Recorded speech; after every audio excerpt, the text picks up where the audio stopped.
پاکستان اور افغانستان کی حدود کو تقسیم کرنے والی لکیر کو ڈیورینڈ لائن کہتے ہیں، جس کی لمبائی 2430 کلومیٹر ہے۔ یہ شمال میں چین کی حدود سے شروع ہو کر جنوب میں ایران کی سرحد تک جاتا ہے۔ ڈیورینڈ لائن کو 1893 میں برٹش انڈیا اور امارت افغانستان کے درمیان بین الاقوامی سرحد کے طور پر قائم کیا گیا تھا۔ پاکستان اور عالمی برادری اس کی حیثیت کو تسلیم تو کرتے ہیں، مگر افغانستان کے کچھ حلقے خصوصاً پشتون کمیونٹی اس تقسیم کے خلاف ہے۔ مورٹیمر ڈیورینڈ انڈین سول سروس کا ایک سفارت کار تھا۔ چونکہ سرحد کی تقسیم بندی اس کی سربراہی میں ہوئی تھی، اس لیے بارڈر کا نام بھی اسی کے نام پر رکھا گیا۔ یہ معاہدہ برٹش انڈیا اور افغانستان کے امیر عبد الرحمن خان کے درمیان طے پایا گیا۔ 12 نومبر 1893 کا یہ معاہدہ 7 مختصر مضامین پر مشتمل ہے، جس میں ڈیورینڈ لائن سے آگے مداخلت نہ کرنے کا عہد بھی شامل ہے۔ اگرچہ انگریز افغانستان کو آزاد ریاست تصور کرتے تھے، مگر اس کے خارجہ پالیسی اور سفارتی تعلقات کو کنٹرول بھی کرتے تھے۔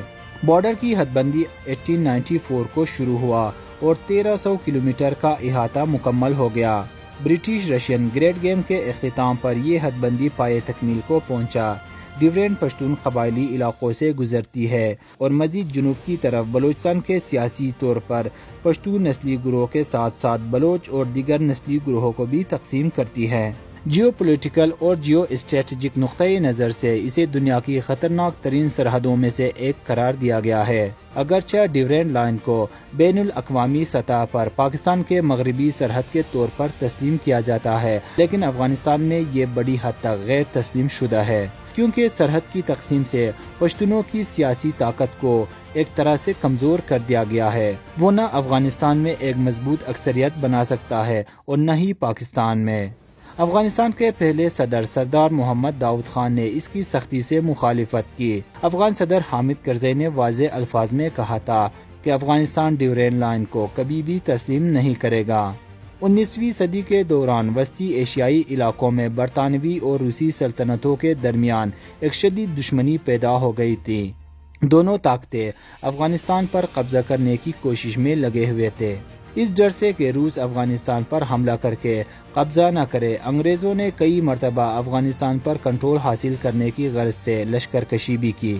دونوں قوتوں کے درمیان اس کشمکش کو دی گریٹ گیم کا نام دیا جاتا ہے۔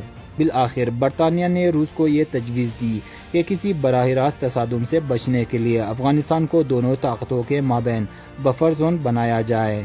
افغانستان کو بفر زون بنانے سے برٹش انڈیا اور روس کی سرحدیں ایک دوسرے سے دور رہیں گے اور مستقبل میں دونوں کے درمیان جنگ کے امکانات کم ہو جائیں گے۔ روس نے برطانیہ کی اس تجویز پر اتفاق کیا اور افغانستان کو بفر اسٹیٹ بنانے کے لیے اس کی سرحدیں تعین کرنا ضروری تھا۔ چنانچہ برٹش انڈیا اور روسی نمائندوں کی ایک کمیٹی بنا دی گئی۔ سرحد کی تعین اور حد بندی میں افغانوں کو شامل ہی نہیں کیا گیا۔ بالآخر کابل کے امیر اور برٹش انڈیا کے مابین انتہائی خوشگوار ماحول میں یہ مسئلہ حل ہو گیا اور برٹش افغان بارڈر کا باقاعدہ حد بندی ہو گئی۔ بالآخر 12 نومبر 1893 کو دونوں فریقوں نے دستخط کر لیے۔ اس معاہدے کو ڈیورینڈ لائن معاہدہ کہا جاتا ہے۔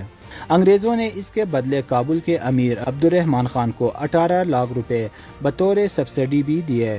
عبد الرحمن خان کے بعد ان کے بیٹے نے بھی معاہدے کی تجدید کی اور ان کی حیات تک نافذ العمل رہا۔ تجدید اس لیے ضروری تھی کہ 1893 کا معاہدہ امیر عبد الرحمن خان کے ساتھ تھا۔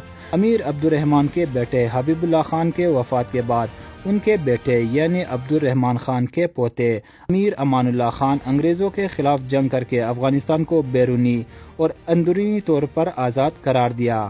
یاد رہے کہ اس وقت تک افغانستان کی خارجہ پالیسی پر برٹش انڈیا کا کنٹرول تھا۔ 6 مئی 1919 کو امان اللہ خان ڈیورینڈ لائن کراس کر کے برٹش انڈیا پر حملہ کر دیا اور اس طرح ڈیورینڈ لائن کی قانونی حیثیت کو ختم کر دی گئی۔ اس حملے کے ساتھ ہی تیسری افغان اینگلو جنگ کا آغاز ہو گیا۔